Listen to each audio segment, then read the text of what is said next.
Welcome back to the long-awaited return of The People's Voice. We are finally back. I know you guys have been wondering, when's the next episode? It's today, and you guys have been asking for this. Today we're going to talk about Governor Gavin Newsom. And why do we always come to the beach? Because this is the only place people are open enough to talk to strangers. Trust me, we've tried. So let's see what people have to say today. What are your thoughts on Governor Gavin Newsom? Can't stand him. He's a piece of garbage. I very happily signed the recall petition for him, and I hope we get rid of him soon. I've just heard he wasn't the best. A lot of people don't really like him. I've heard both sides. I've heard a lot of people don't like him, and a lot of people support him, and I'm not really part of it since I'm from Vegas, so I've just heard from the outside. I believe it's turned into King Newsom. He's destroying our whole state by picking winners and losers. And our freedom of religion he's destroyed by closing churches. You can go to a big box store that holds 600 people, but you can't go to church.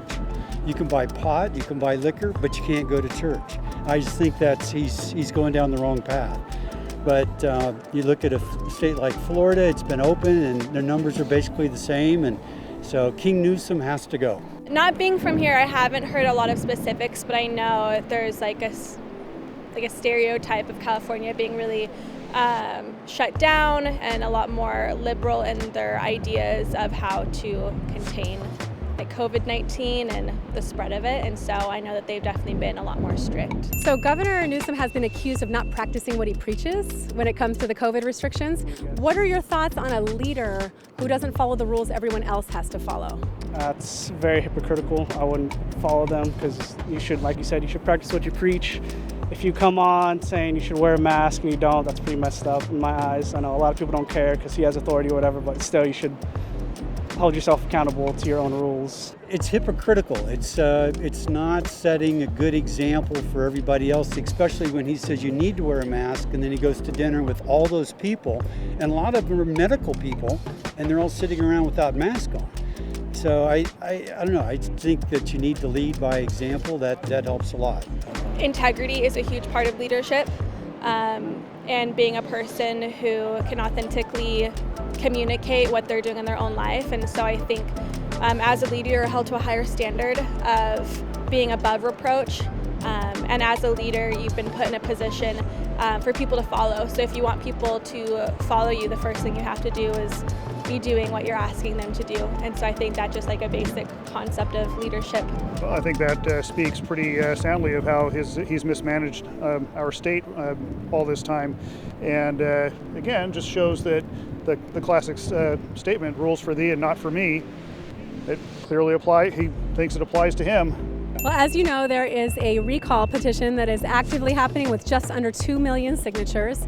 Do you think he deserves to be recalled? Yes, and in fact, yesterday I heard it's 2 million now.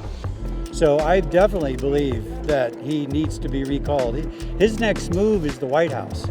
So we need to stop this before he goes to the East Coast, and he's with Pelosi and all the other California, Harris, all the other people from out there. We need to stop it now. I absolutely think that he needs to be recalled because he's just trying to turn our entire state into what he's done to San Francisco. It's horrible. He's made just the state a total disaster. Yeah, if he's not practicing what he preaches, I'd say yeah. I think America, it is about the people and their preferences, and I think if an overwhelming majority of people are unhappy, moving forward in a way that maybe puts up a new leader or demands for stricter policies on his end, or just operating in a different way, I think is totally within the realms of like the people. And I think the power is in the people, and so I think we should be taken seriously. Last question, if you were a teacher and you had to grade him on how he's handled the COVID situation over this last year, what grade would you give him? F. I think he's handled it all wrong. His transparency, just the way he is, trust the science, but then he doesn't show anything.